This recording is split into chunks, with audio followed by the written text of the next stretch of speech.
ನಮಸ್ಕಾರ. ಪ್ರಜಾರಾಜ್ಯ ಕನ್ನಡ ನ್ಯೂಸ್ಗೆ ಸ್ವಾಗತ.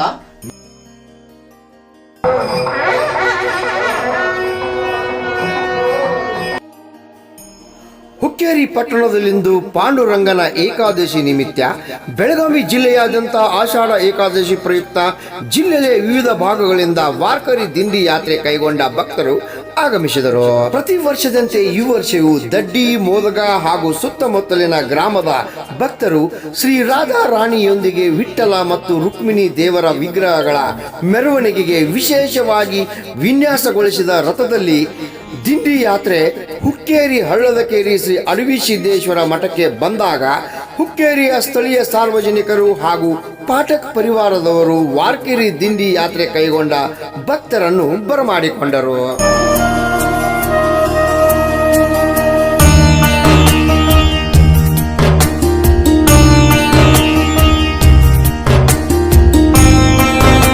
ಮಹಾರಾಷ್ಟ್ರದ ಪ್ರಮುಖ ಕ್ಷೇತ್ರ ಪಂಢರಾಪುರ ಚಂದ್ರಭಾಗಾ ನದಿ ತೀರದ ಐತಿಹಾಸಿಕ ಧಾರ್ಮಿಕ ತಾಣ. ಅಲ್ಲಿನ ವಿಠೋಬಾ ಮಹಾರಾಜನನ್ನು ನೋಡಲು ಸಾಗರೋಪಾದಿಯಲ್ಲಿ ಭಕ್ತರು ದಿಂಡಿ ಯಾತ್ರೆ ಕೈಗೊಳ್ಳುತ್ತಾರೆ.